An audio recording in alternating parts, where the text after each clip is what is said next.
Hey everyone, welcome to my YouTube channel or welcome back if you're new. My name is Nisa and today we are going to be talking about spiraling, aka crashing out, and also how to stabilize your nervous system and why it is very important if you want to be a master manifester and manifest essentially anything you want. All right, so what is it that makes it so important to stabilize your nervous system? Okay, so when you come from a state where you are responding instead of reacting, you are essentially saying that by responding, I am the one in control and I give the meaning instead of the 3D giving me the meaning and making me feel a certain way. And then by me looking at the 3D, I feel and react, and that equals to how I should think from now on and what the circumstances could be.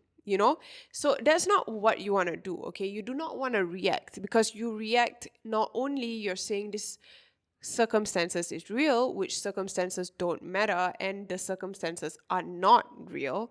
They are, in fact, they are real, but like they are temporary and they are irrelevant. Okay, they are old news. Okay, so what you want to remember is that you want to give it the meaning and not let it decide the meaning for you. Okay, so let's take an example, a very obvious example, the one that everyone can relate to. Let's say you are manifesting a specific person and they have not responded to your text messages, okay? And you are just like, instead of reacting, okay, so for example, if you are responding to your situation, you would see that as, oh, maybe they, lost their phone, okay? Oh, maybe their battery died, okay? You would come out with a bunch of other assumptions, a different kind of assumption, okay? Because remember, whatever you see is neutral. Everything in life is neutral till you assign a meaning, an assumption to it. An assumption, though false, if persistent in, will be hardened into fact. So if you give it a meaning towards what you want, and that is responding, I feel like I'm confusing you, but I'm so sorry. I'm not. I'm trying not to. Let me know if you're confused. Next time I'll like put a diagram. But like, if you instead responded and said, no, their battery died and they're probably going to text me when they get home, then you are giving it a positive assumption. You are literally either neutralizing the state or you are giving it a better meaning. And this will also give you the chance to have a better feeling thought, have a better feeling emotion, just like Abraham Hicks says. Because when you have a negative emotion, it's just literally not in alignment with you, and it's not something that you should be persisting in, because it's negative for a reason. You're not supposed to be you're not supposed to be you're not supposed to be thinking that way. So if you are reacting to your circumstances, for example, they didn't message you back and you reacted like, oh my god, they don't love me, I'm not chosen, I'm rejected, they don't love me, they don't want me. And that's you literally. I'm sorry, my cat just smacked my phone off the table. But that's you literally coming from lack, fear, and you're allowing the circumstances to dictate how you should feel and think about your life. When you are the god of your reality, like take a moment and think about it. You are the god of your reality.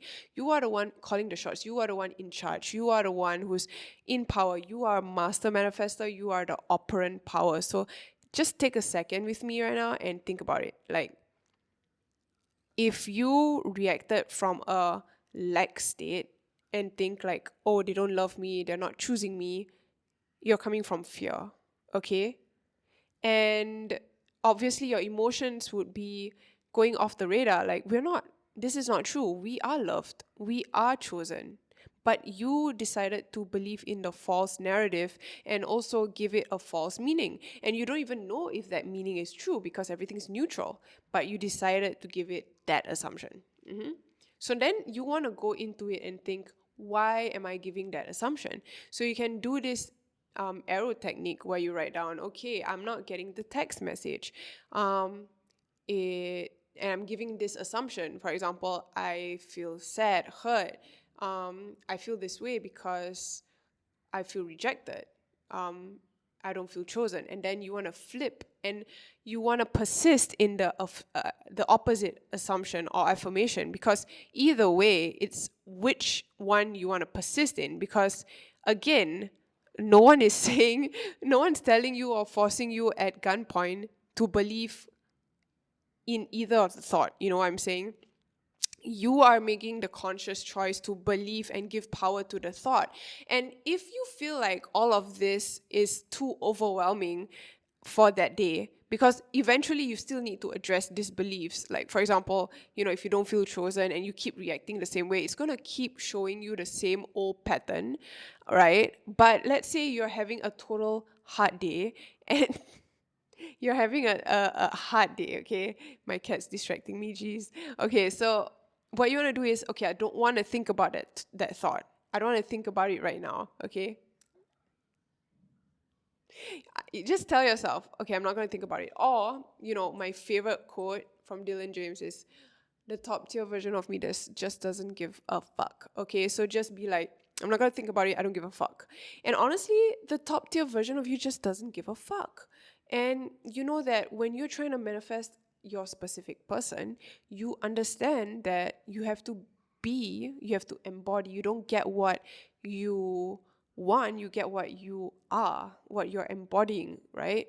So if you are embodying someone who's rejected and not chosen, that's what your mirror is going to show you. So remember, how would the version of me who is chosen be like?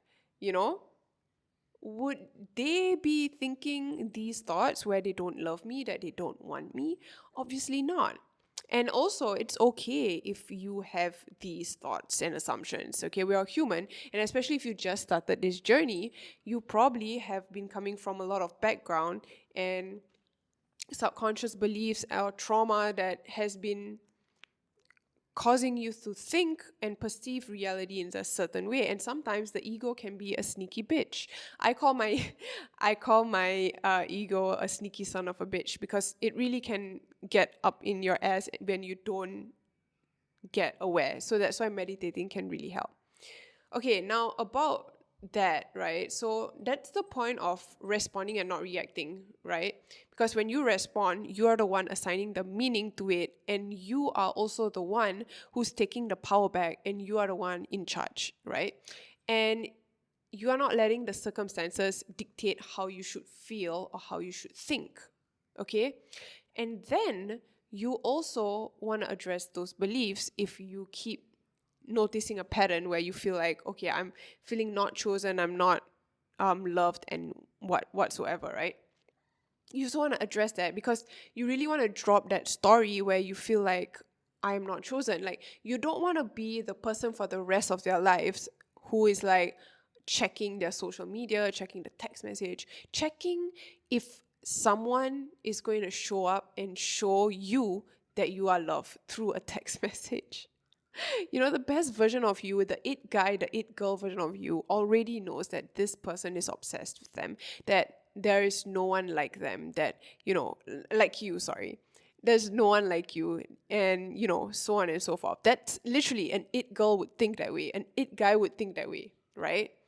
They wouldn't be like checking text messages, because they already know that this person is fully obsessed, fully committed, because why not? Like, you are so amazing. Like, don't forget to do your self-worth activities or like techniques, okay?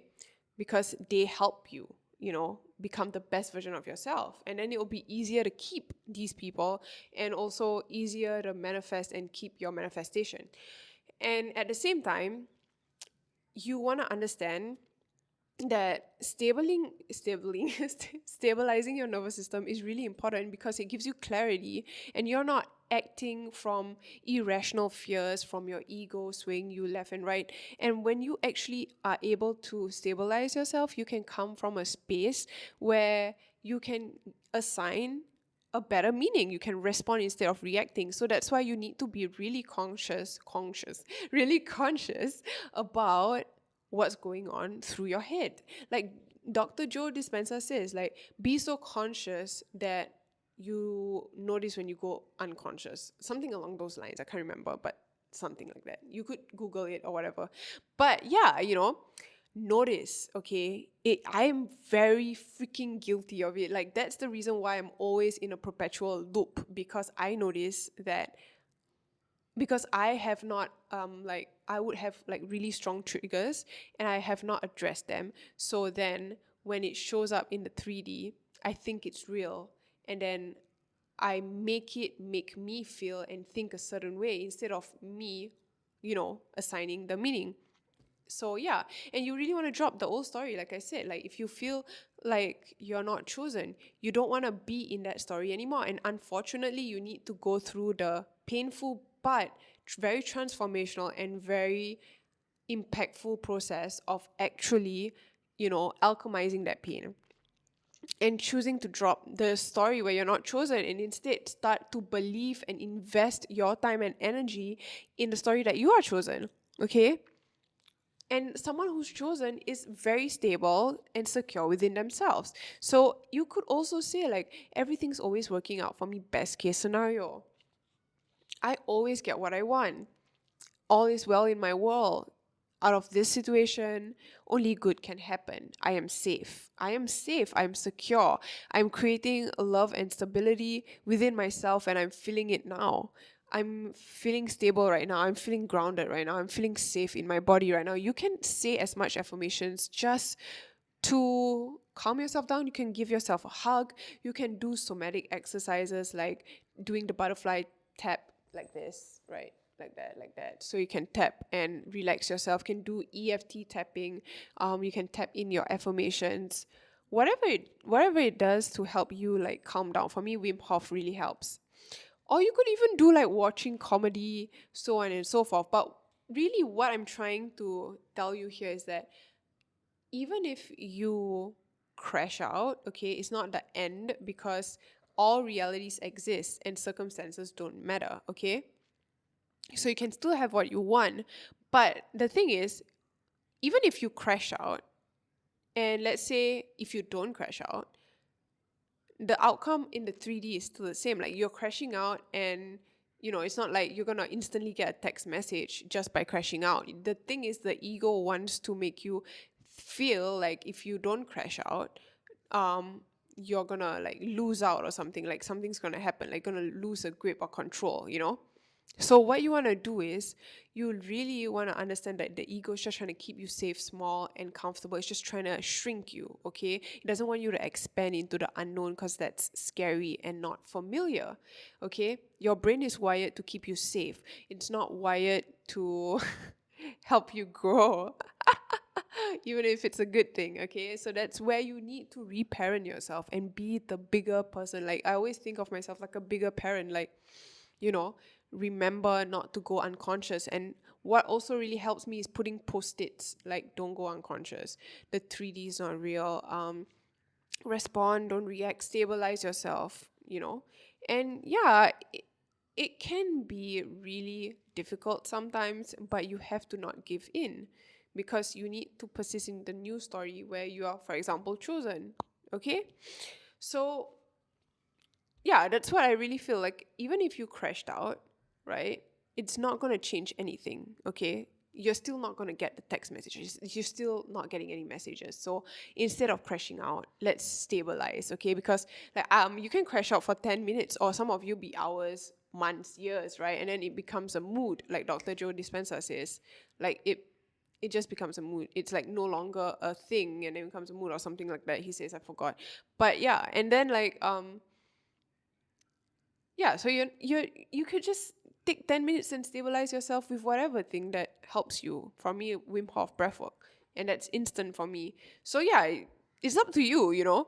Do you want to continue the cycle of pain, trauma, and the loop? Okay, it's going to continue repeating unless you process it, unless you address it, okay? Or it's like you either choose the pain of suffering the loop over and over again, or you decide to actually go through the transformational pain to develop you into that version and identity of you who is chosen, for example. Okay, because you can crash out and suffer and crash out and suffer, but like when you just do the identity, the focus work, okay, it's painful because your ego is resisting, right? But that's where you pull yourself and be like, no, we're going to do breath work, right? You're very conscious and you're on it. And the more that you do it every day, the more you keep dropping the ball, the more it gets easier and everything flows better and you have more trust. But if you're crashing out and not choosing to go through the transformational route, which is like you don't know what the outcome is, but to be honest, we all know what the outcome is, right? Because we're all gods of our reality. So if I want this guy, right, then you're gonna have him. But to your ego, it's like still considered like, okay, I don't know what's gonna happen if I choose myself, right? But in the other side, like you crashing out, it doesn't make a difference. You're just torturing yourself. You're just suffering and suffering and suffering and suffering. You're just reacting and feeding the ego, reacting and feeding the ego. So it feels good, feels small, feeds your addiction and patterns and be like, yeah, see, this is why we can't do it. This is why we can't do it. But that's all bullshit. That's because you choose to feed the pattern. You choose to feed the ego, the narrative that is not true. Instead, you can just totally drop that. Do the cold turkey, drop it one side. You can. I've done it before, and just decide slowly like, okay, I'm never going to relate to this, or I'm never going to check their social media anymore. And even if I did it like once a day, it's fine. Like I'm going to slowly move to the state where I know I'm fully chosen. Okay, so yeah, I feel like this video is kind of long and I honestly feel like I rambled and was all over the place, but I hope you understand. But what I'm really trying to tell you in this video is that the best top tier version of you wouldn't be crashing out. Okay, she or he would be thriving, doing what they love, and they wouldn't be reacting to the circumstances, but responding and giving it the meaning that they want. Be conscious, write it down, be aware, meditate. Okay, even if you crash out or not, right? It doesn't change. Like, okay, if you don't crash out, it does actually change because you are still embodying the identity, right? But if you do crash out, right, then you are not embodying the identity, but at the same time, circumstances don't matter. But then you're just delaying and slowing down the process. You know what I'm saying? So let's just, try our best to, you know, to like close the gap, right, on how much we react and respond instead. Because the top tier version of you, the best version of you, is very stable and secure within themselves. So start building security, safety, and love within yourself. Okay. And it could be as simple as like working out that keeps you grounded, that gives you safety, right? Working out, regulating yourself, cooking meals, giving yourself a hug, showing yourself you love yourself slowly. It doesn't have to be a big jump, slowly, but just keep going in that direction. Okay? That's all I have for you in this video. And I really want to emphasize that there's no point crashing out. No point. Try your best not to crash out and be so conscious when you go unconscious and actually do yourself a huge favor and do the breath work when you feel like you're going to spiral or get triggered. Do the breath work or the EFT tapping, whatever helps you to calm down. But know that even if you're having anxiety, circumstances don't matter and that you still can get what you want. But you're not going to get what you want if you are triggered, anxious, and everything, because that's all in the lack, right? Okay? So yeah, that's all for today's video. Let me know what you think. Let me know if you want to watch anything else. And don't forget to let me know what you want to watch in the future, I guess. I said that so many times. Sorry, my ass hasn't sleep. I've got school in a bit. So yeah, I hope this helps. And yeah, bye.